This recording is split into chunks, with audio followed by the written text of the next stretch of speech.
No domingo passado, a igreja celebrou a festa do batismo do Senhor. Encerramos o período do Natal, entramos agora no tempo comum. Hoje é o segundo domingo do tempo comum. E a figura de João Batista retorna. Nós vimos no Evangelho de hoje, João viu Jesus aproximar-se e disse: eis o Cordeiro de Deus que tira o pecado do mundo. João é quem vai revelar, João Batista, Jesus a Israel. Não é o próprio Senhor que chega dizendo: eu sou o Messias, eu sou o Filho de Deus. Mas João Batista veio para preparar o caminho do Senhor. Vocês lembram que João foi profetizado também em Isaías? Aquele que vinha à frente, preparar o caminho. Aquele que nasceu também de uma maneira milagrosa, de um casal que não podia ter filhos. Foi visitado por São Gabriel, Zacarias, seu pai, e sua mãe, já em idade avançada, Isabel, deu à luz, pois havia um propósito muito grande para a vida de João Batista. E era esse: não era apenas batizar no Rio Jordão, mas ser aquele que vai apontar o Cordeiro de Deus, que vai trazer para nós uma verdade muito importante, que é base da nossa fé. Aquilo que João diz no final do Evangelho: eu vi e dou testemunho que este é o Filho de Deus. Essa proclamação, meus irmãos, ela é muito importante e ela está na base da nossa fé. Nós não cremos que Jesus, ele é apenas um rabino importante que passou, ou um Buda iluminado que trouxe um ensinamento para a terra e passou. Nós cremos que Jesus é o Filho de Deus. E mais, não apenas filho como nós, que somos filhos adotivos. No batismo, recebemos o Espírito e nos tornamos filhos de Deus. Mas Jesus não é por adoção. Jesus é o Filho eterno do Pai. Essa é a nossa fé, que João também anunciou para nós hoje. Ele disse: depois de mim veio um homem que passou à minha frente, porque existia antes de mim. Também eu não conhecia, mas se eu vim batizar com água, foi para que ele fosse manifestado a Israel. Naquela manifestação gloriosa do domingo passado, em que a voz do Pai se faz ouvir, o Espírito desce em forma de pombo e revela que o Filho já está entre nós. Mas veja, depois de mim veio um homem que passou à minha frente, porque existia antes de mim, existia na eternidade. Já era Deus com o Pai e o Espírito Santo. Essa é a nossa fé que hoje nós queremos renovar e proclamar, reconhecendo que Jesus, que é Deus, que vivia com o Pai desde toda a eternidade, veio também realizar no seu plano de salvação, plano amoroso do Pai, aquilo que João também disse. Veja quantas verdades João está revelando para nós hoje. Aquele sobre quem vires o Espírito descer e permanecer, este é quem batiza com o Espírito Santo. Em algumas igrejas, vocês já devem ter visto, junto da pia batismal, às vezes tem uma imagem de João Batista, né? E as pessoas têm uma tendência a pensar que é por causa do batismo. João Batista batizava, então ele é o santo da pia batismal. Mas na verdade, João deixa muito claro aqui para nós: o batismo que ele realizava, era um convite à conversão, era um banho de purificação, mas não é o batismo que você recebeu.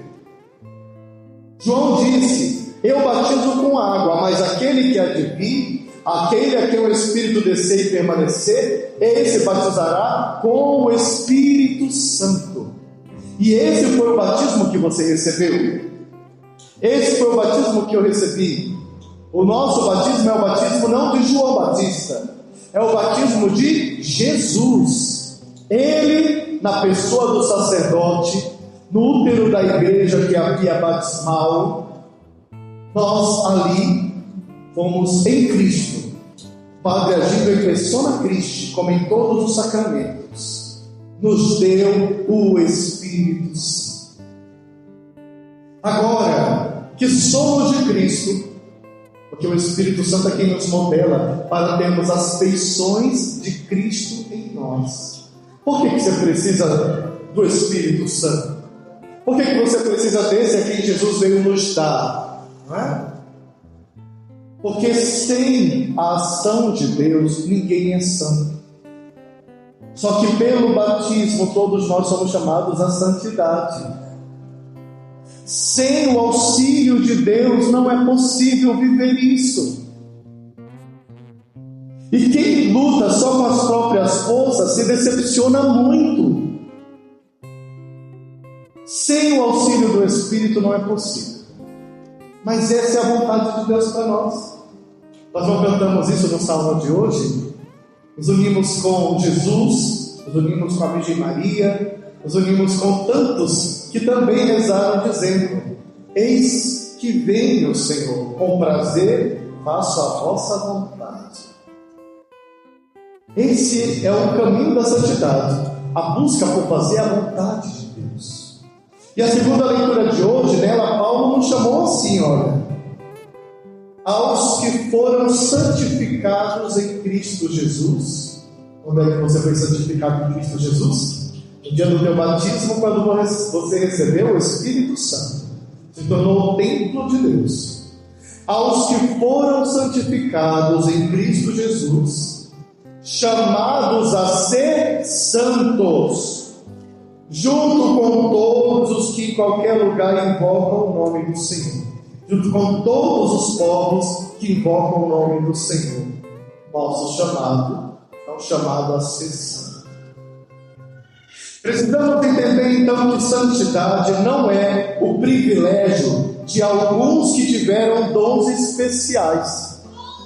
O privilégio de Santa Teresa, de Irmã Dulce, Santa Irmã Dulce, de São Francisco de Assis. Alguns receberão, alguns desses santos, dons especiais. Alguns terão visões, alguns terão locuções interiores, ou atos heróicos de caridade, de amor. Mas não significa que a santidade que a palavra está falando é um privilégio para esses. A santidade é para todos nós, todo batizado. O que significa isso? Significa, durante a vida, buscar cada vez mais ter as feições de Cristo, os sentimentos de Cristo, buscar agir em Cristo. Como fazer isso? Paulo nos lembra na carta aos Gálatas que a carne vive em guerra com o Espírito, em todos nós. Todos nós vivemos uma constante guerra, porque a nossa carne sozinha, ela tende para o mal, para o egoísmo, para a inveja, para o orgulho, para a soberba. A nossa carne quer uma coisa, muitas vezes o nosso espírito necessita de outra. O nosso espírito necessita das coisas do céu. O nosso espírito precisa ser alimentado com as coisas de Deus. E para isso nós precisamos fortalecer o espírito. Fortalecer com estes alimentos, sobretudo o sacramento. Por isso nós estamos aqui. Mas não apenas como atos isolados. Porque para viver a santidade, que vai exigir de nós sacrifício, veja, se eu vivo uma luta constante dentro de mim, eu vou ter que, com consciência, escolher um lado. Existe uma guerra dentro de mim. Com consciência, constantemente, eu tenho que escolher um lado. Ou Deus vence em mim, ou a carne vence. A carne, o mundo, o demônio. Eu preciso tomar um lado. E isso significa que eu preciso aprender a dizer não para mim mesmo em algumas coisas. E dizer não, meus irmãos, é um sacrifício. É um sacrifício. Mas todo o caminho de santidade para todos nós batizados é um caminho que a igreja chama de ascese. É um caminho de subida. Em cada degrauzinho que a gente sobe, a gente se transforma em algo melhor e deixa algo ruim para trás. Mas a verdade é que na nossa vida nem sempre é uma constante subida. A gente sobe alguns degraus, desce um pouco, sobe de novo, desce um pouco. O que nós não podemos jamais é desesperar. Desesperar é desistir. É achar que a gente nunca vai conseguir viver a vontade de Deus. Comece nas pequenas coisas. Logo você estará fazendo as grandes. Mas qual que é o segredo? Vou dizer para vocês. É o amor. Não tem sentido viver as renúncias e os sacrifícios por ser cristão, se não for movido por um profundo amor por nosso Senhor Jesus Cristo. É por amor que você se sacrifica. Sacrifício que chega ao coração de Deus. Nós vivemos em uma geração que não quer saber de sacrifício. A gente gosta mesmo de comodidade, de preguiça. A gente gosta mesmo de ficar quieto no nosso lugar, descansando a Deus. E a gente deixa de viver a vontade de Deus. É por isso que no começo a gente pedia ao Espírito Santo que nos ajudasse, perguntando, será que eu estou vivendo a vontade de Deus? Será que, olhando para mim, eu sou quem Deus quer que eu seja hoje? Eu sou o que ainda precisa ser tocado, fortalecido com relação ao Espírito Santo? Eu preciso ajudar o Espírito. Eu preciso que o Espírito permaneça. É nesse sentido que eu falo ajudar o Espírito. Vivemos em uma geração que não entende aquela passagem e usa como desculpa às vezes. Deus não quer sacrifício. Sabe lá em Jeremias diz assim, Deus não quer sacrifício, Ele quer um coração penitente. Então não preciso fazer sacrifício. Jesus já fez o único sacrifício. Calma. Vamos entender esse versículo. Quando ele foi escrito era Antigo Testamento. O que eram os sacrifícios do Antigo Testamento? Levavam para o templo para ofertar pelos seus próprios pecados, bois, cordeiros, aves, para serem sacrificados. É isso que Jesus, que Deus, na passagem do Antigo Testamento está dizendo: eu não quero sacrifícios, eu quero uma alma penitente. Porque simplesmente levar aquele animal para ser morto não faz com que o meu ser tome consciência do meu pecado e decida mudar. A minha alma precisa ser uma alma penitente. Então eu preciso viver, para fazer a vontade de Deus plenamente na minha vida, certos sacrifícios. Tem os espirituais, como o jejum, como as vigílias de oração. Para alguns, até as devoções, como o terço, o rosário, para alguns é um sacrifício. É impressionante que com o tempo, tudo isso deixa de ser sacrifício e vira amor. Mas se é um sacrifício, por que eu vou fazer um sacrifício? Primeiro, por amor a Deus. Porque eu preciso ajudar a obra de Deus na minha vida. Eu preciso colaborar com aquilo que Deus quer realizar, com o projeto dele para mim. E se a minha carne continuar sendo a única que está vencendo, o Espírito não vai permanecer e a obra não vai acontecer. Então peçamos a Deus essa graça: Senhor, que eu possa ser santificado e viver o mistério do batismo. Pois eu creio que Jesus é Deus. Eu creio no testemunho de João Batista. Eu creio que Ele veio para me salvar. E creio que Deus tem um plano de de glorificação da minha vida. A primeira leitura começou dizendo isso. O Senhor me disse: Tu és o meu servo, Israel, em quem serei glorificado. E agora diz o Senhor, Ele me preparou desde o nascimento para ser o seu servo. A palavra aqui, ela se cumpre plenamente em Jesus Cristo. É nele que se cumpre a glória do Pai, que é a nossa salvação. É dele: Tu és o meu servo, em quem serei glorificado. Agora veja, isso faz parte do caminho da santidade. Como é que Cristo foi glorificado, meus irmãos? Qual foi o momento maior, não é, em que Deus Pai foi glorificado em Jesus? Vocês lembram? Talvez alguns digam: na ressurreição, porque ali Ele venceu a morte.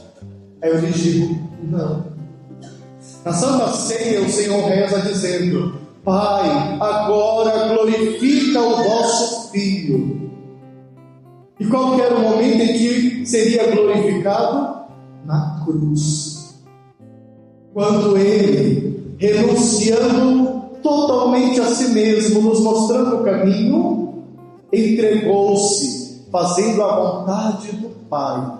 E qual era a vontade do Pai? Não é o nosso sofrimento, nem era o sofrimento de Jesus. A vontade do Pai era a salvação, que a redenção acontecesse. Mas para chegar lá, era preciso passar por um caminho que era de sofrimento.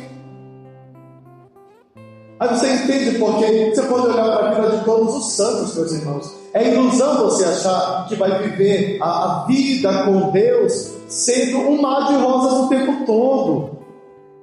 A gente vai ter a consolação de Deus nas horas difíceis, mas o sofrimento faz parte do caminho de todo santo. E não só o sofrimento da doença que chega, da notícia ruim que chega, mas o sofrimento de às vezes dizer não para mim mesmo. O sofrimento de às vezes olhar e perceber que a minha vontade não é a de Deus e eu quero a de Deus. Nem sempre vai ser fácil, é sofrido.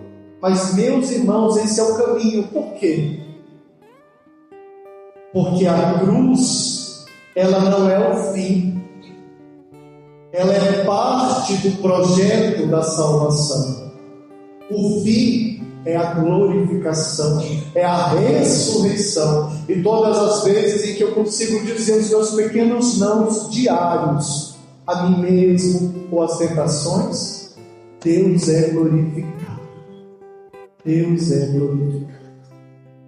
Somente o amor valida o sacrifício, o verdadeiro sacrifício. Vou terminar com um exemplo muito prático, né? Quem me acompanha nas redes sociais viu que eu estive nos últimos 10 dias no Peru. E uma das coisas que muito me encantou foi a fé daquele povo. É uma fé muito expressiva. Quem viu os vídeos que eu postei do povo dançando, fantasiado, parecia um carnaval? Não, aquilo era festa de São Sebastião. Vários grupos estavam dançando, uma banda tocando, e teve especialmente um vídeo, está por lá, podem ver depois, né? Deles carregando o andor de São Sebastião. Era na frente da Catedral de Lima. Era um andor imenso, pesadíssimo. E haviam ali uns 50 a 60 homens para carregar aquele andor.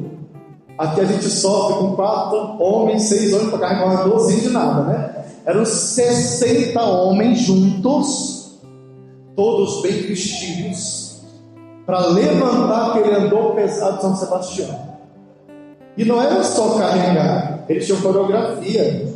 Eles iam para frente, eles iam para trás, e aí eles se abaixavam com o andor e faziam o sinal da cruz. E no vídeo ou nas fotos, você pode olhar lá, você vê o sofrimento na cara daqueles homens. Estava pesado.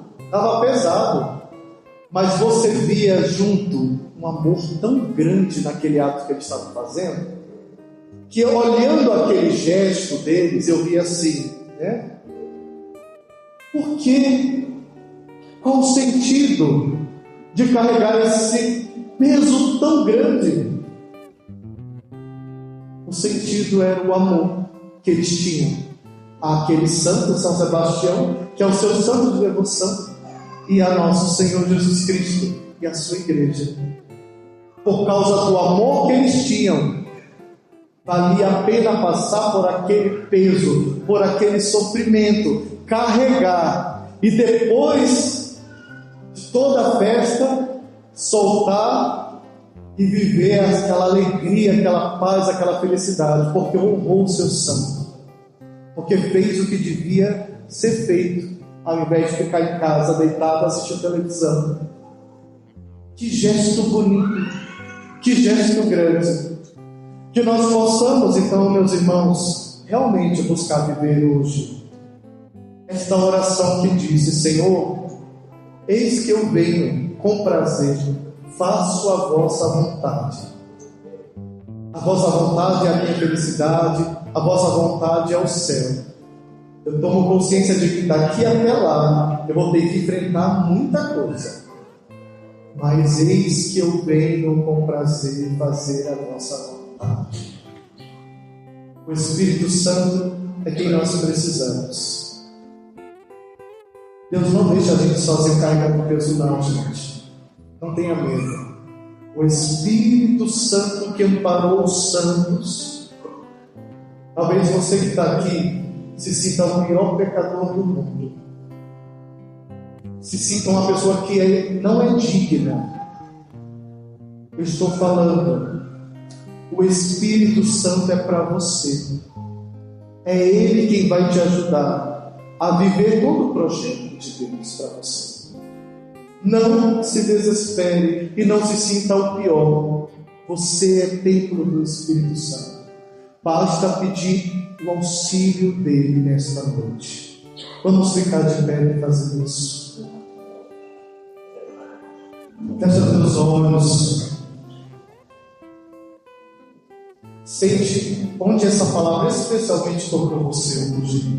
É a palavra de Deus. E pede que o Espírito Santo venha te fortalecer, venha te socorrer.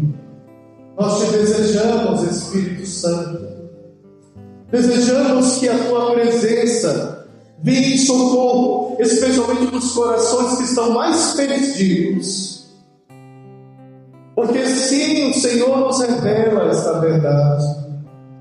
Mesmo para os corações que se sentem hoje perdidos, o Espírito Santo vem em teu auxílio. Por isso pede: vem, Espírito Santo, me santificar. Vem, Espírito Santo, para que eu viva o projeto de Deus para a minha vida, no meu trabalho, na minha igreja, na minha família. Eu preciso ser melhor. Eu preciso vencer a minha carne. Eu preciso vencer este mundo.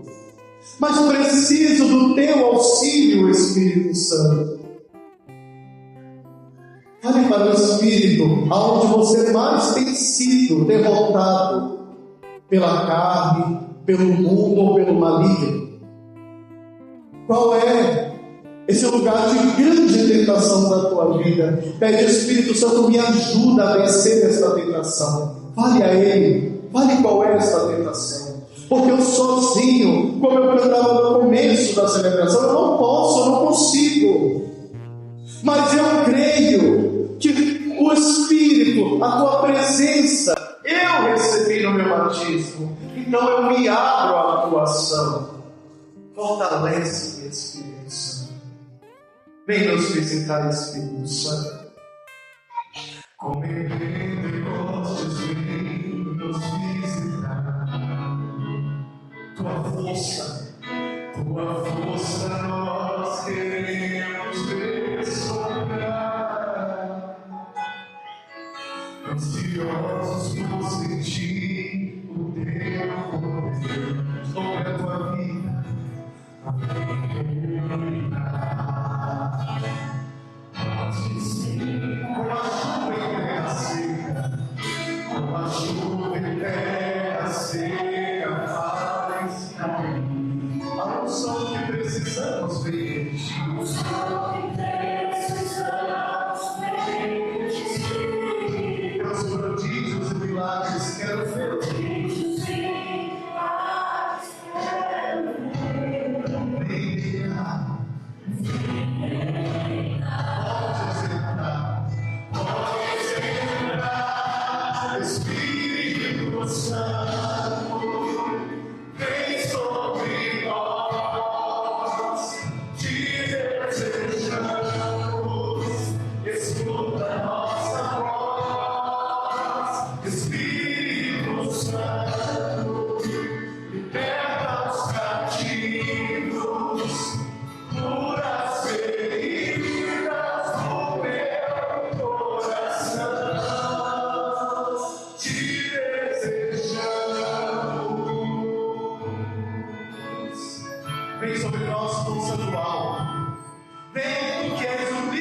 da vontade de Deus pela sua vida.